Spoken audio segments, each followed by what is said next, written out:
Om Shanti. Good morning, नमस्कार।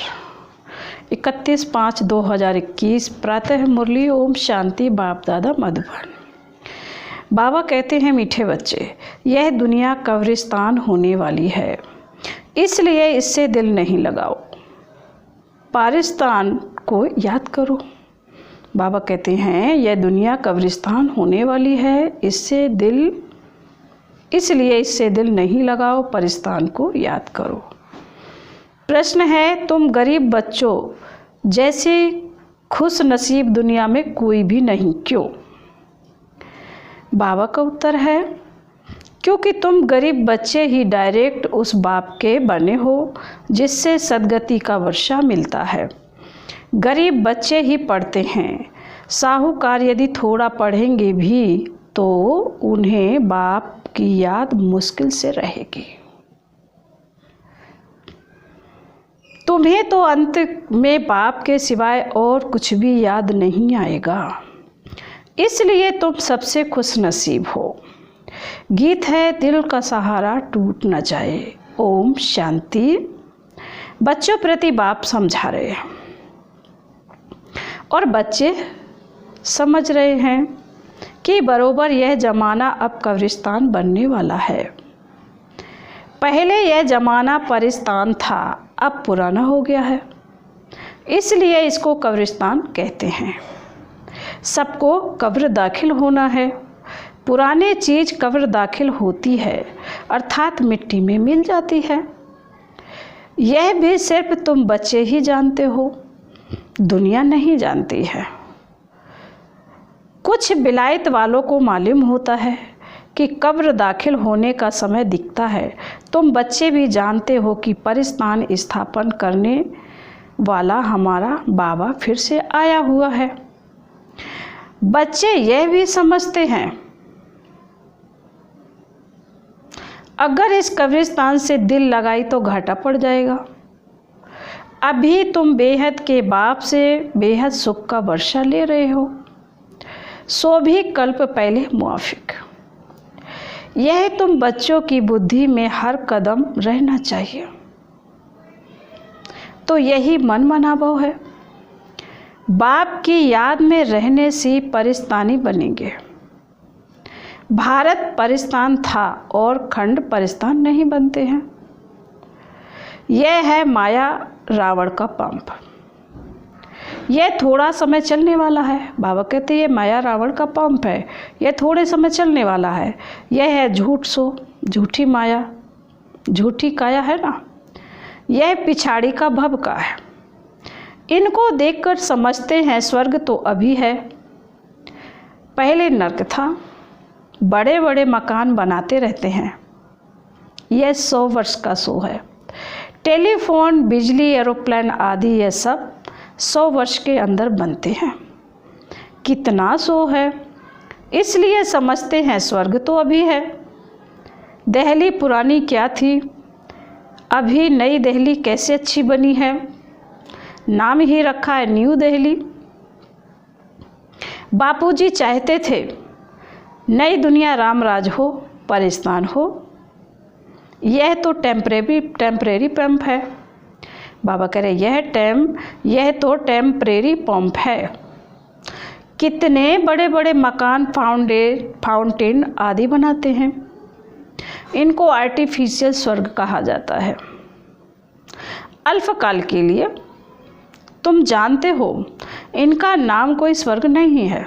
बाबा कहते, तुम जानते हो आजकल जो बड़े बड़े मकान आदि बनाते हैं, बाबा कहते हैं संसार इनको स्वर्ग समझता है, पर यह स्वर्ग नहीं है। इनका नाम नर्क है। नर्क का भी सो है। यह है अल्पकाल का सो, यह अभी गया कि गया। बाबा कह रहे हैं, इसका कोई भरोसा नहीं, गया कि गया। अब बाबा कहते हैं, अब बाप बच्चों को कहते हैं, एक तो शांति धाम को याद करो। सब मनुष्य मात्र शांति को ढूंढते रहते हैं, कहाँ से शांति मिलेगी? अब यह सवाल तो सारी दुनिया का है कि सारी दुनिया में शांति कैसे हो। मनुष्यों को यह पता नहीं। बाबा कहते, मनुष्यों को यह पता नहीं कि हम सब वास्तव में शांति धाम के रहने वाले हैं।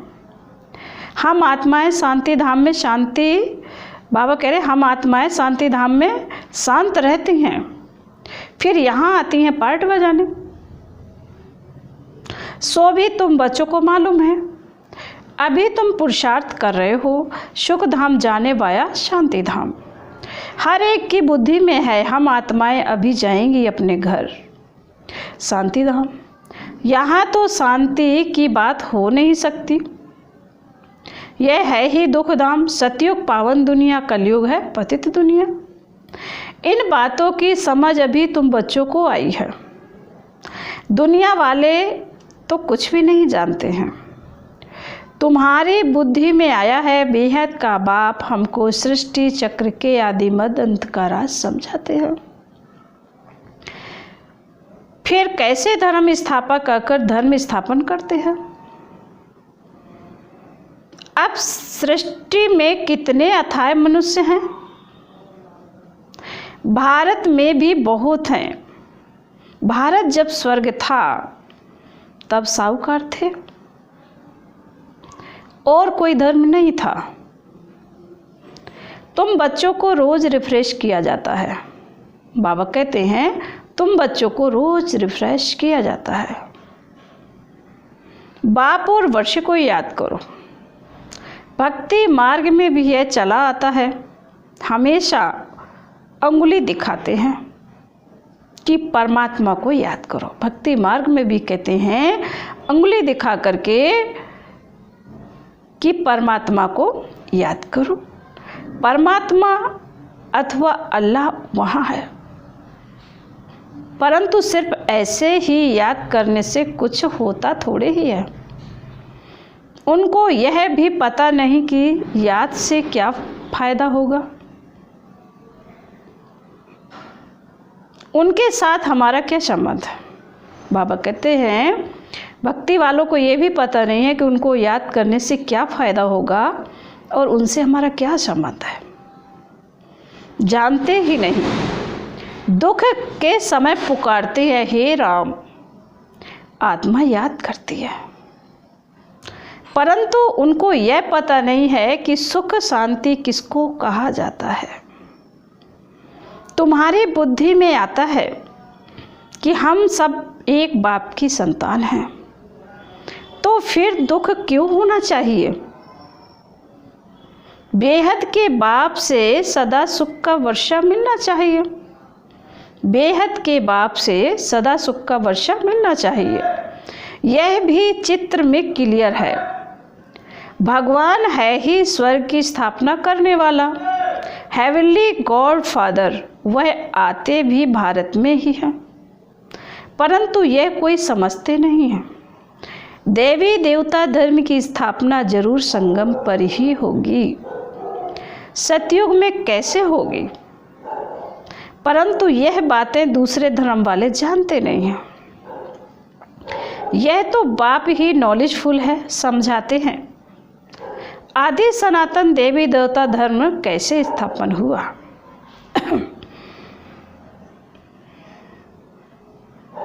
सतयुग की आयु लाखों वर्ष कहने से बहुत दूर कर देते हैं।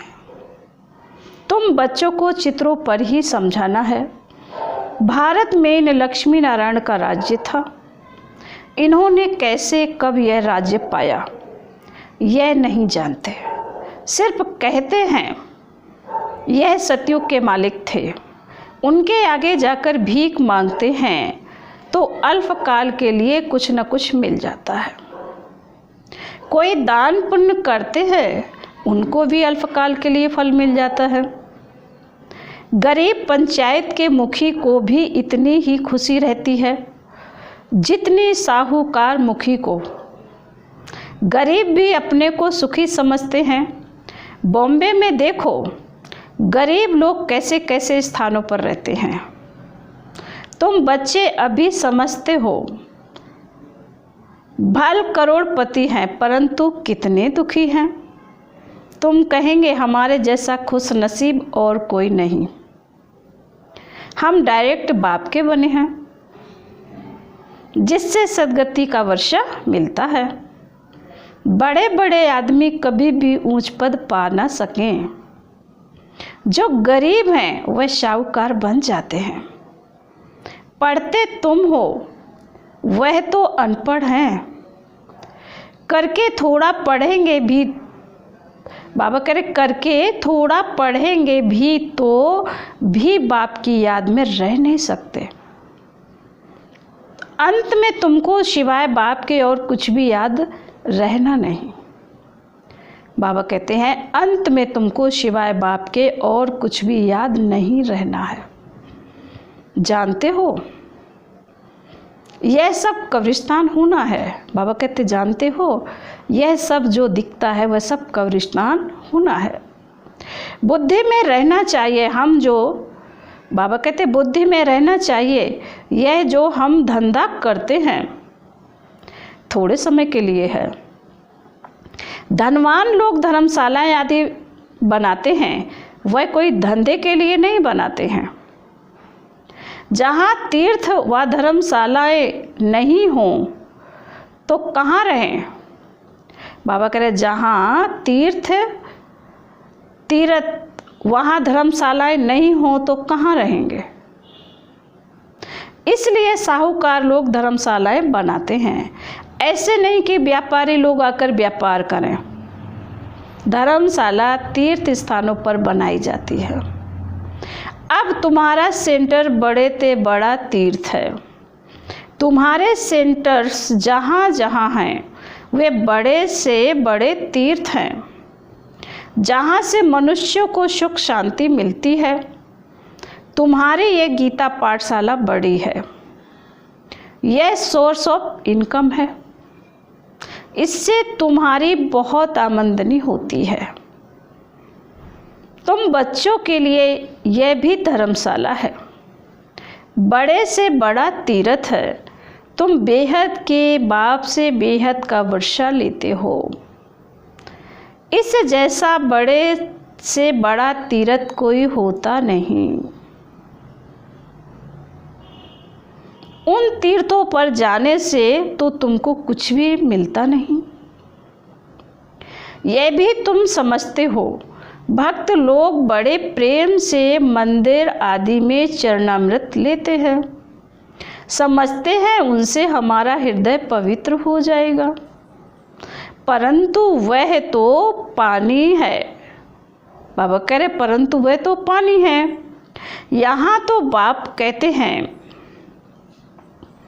मुझे याद करो तो वर्षा मिलेगा। अभी बेहद के बाप से तुमको अविनाशी ज्ञान रत्नों का खजाना मिलता है। अक्षर करके शंकर के पास जाते हैं, समझते हैं। अमरनाथ ने पार्वती को कथा सुनाई, तब कहते हैं भर दे झोली।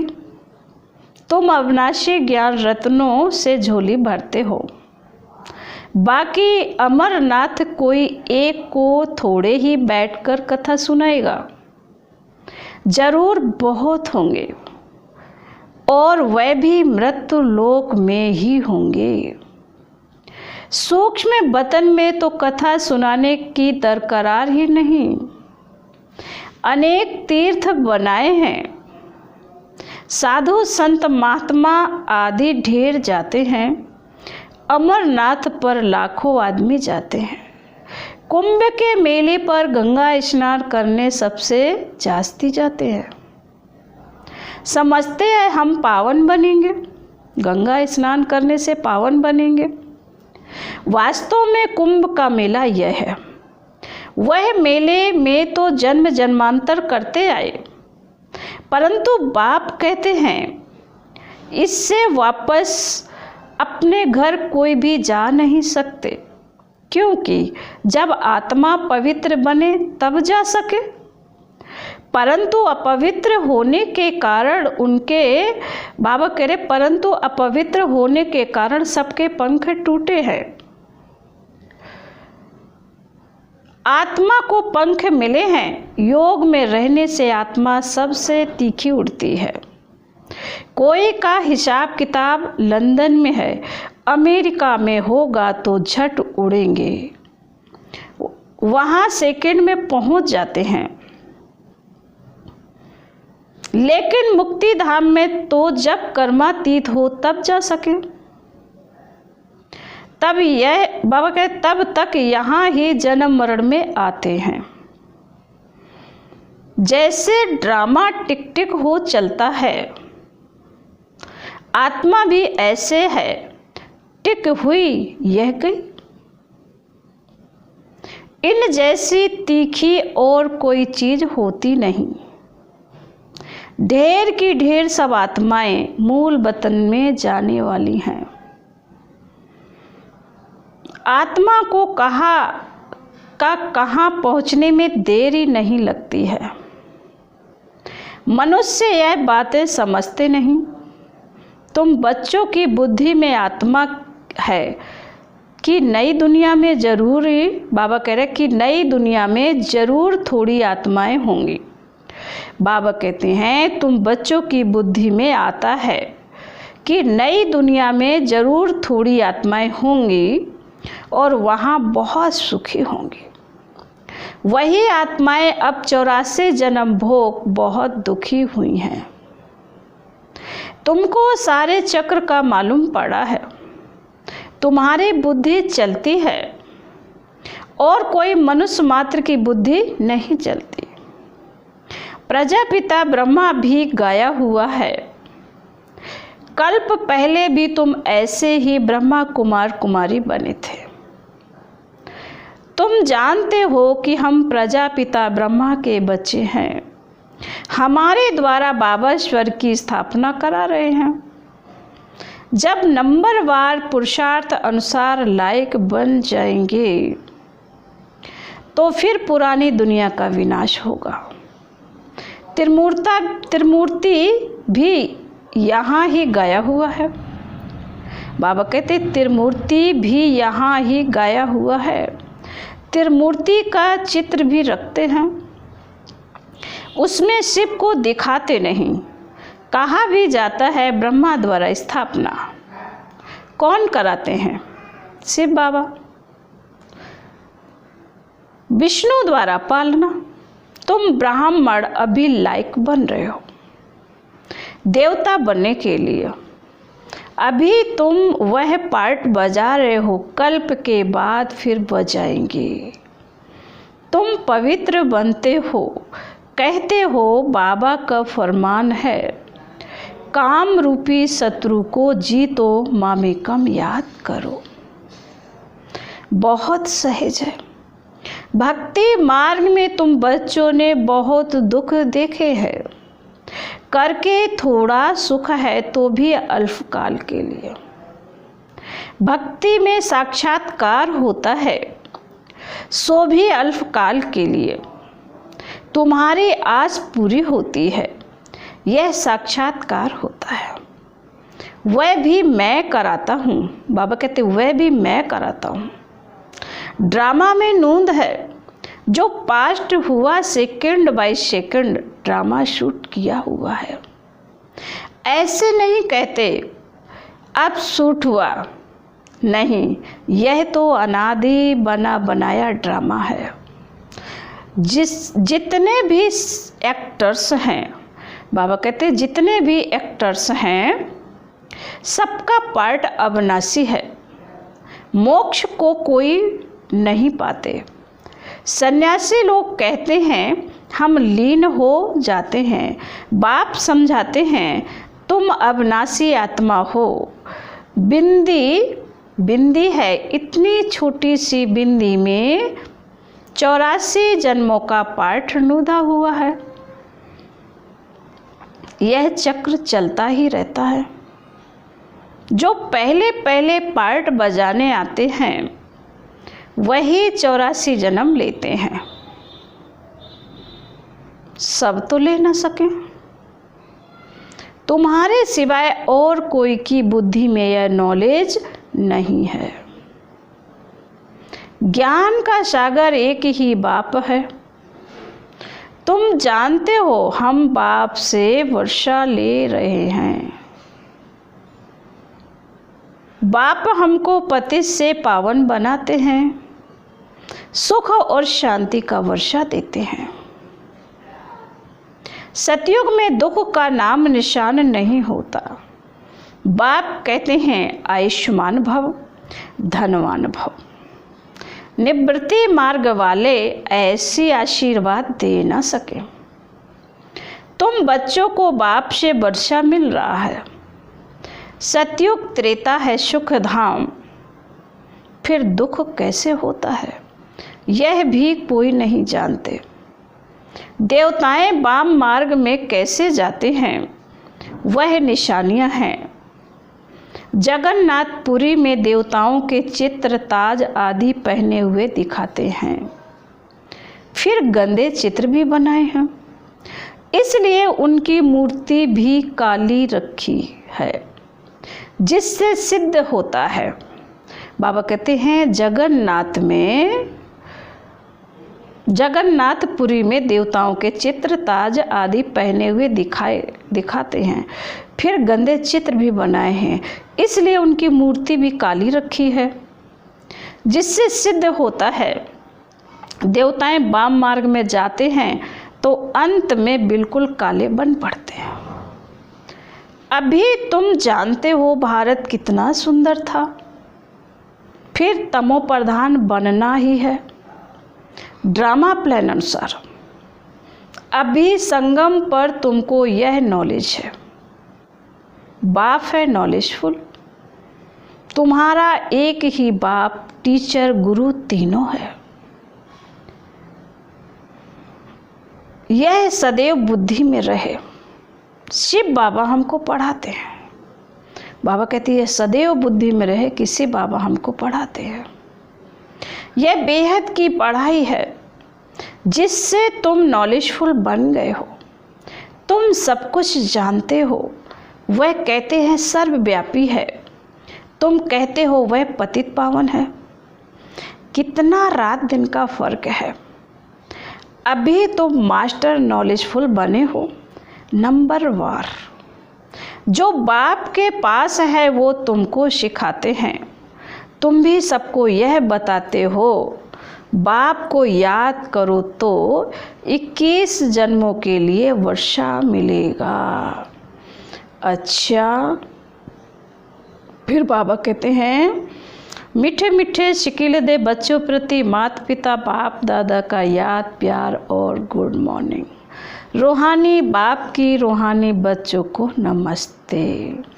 हम रूहानी बच्चों की रूहानी बाप दादा को याद प्यार और नमस्ते नमस्ते नमस्ते। ओम शांति ओम शांति ओम शांति।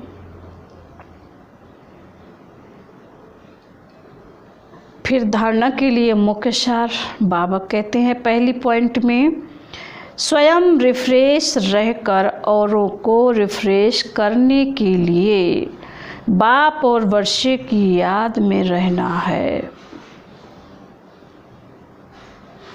और सबको याद दिलाना है। नंबर 2, इस पुरानी दुनिया से, इस कब्रिस्तान से दिल नहीं लगानी है। शांति धाम सुख धाम को याद करना है। स्वयं को देवता बनने लायक बनाना है। फिर आज बाबा ने वरदान दिया है।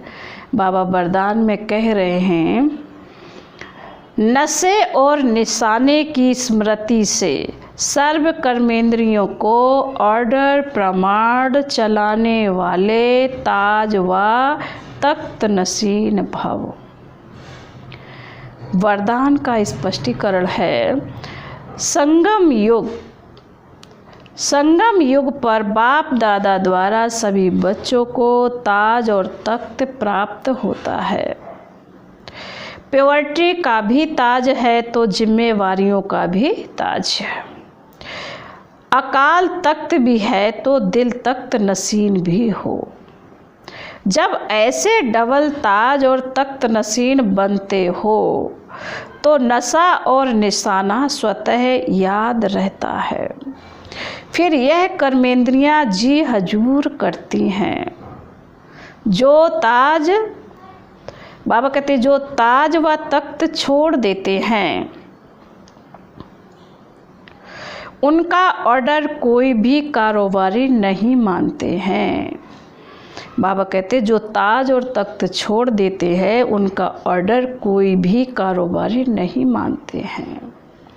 स्लोगन है कमज़ोर संकल्प ही प्रसन्न चित्त के बजाय प्रश्न चित्त बना देता है। ओम शांति।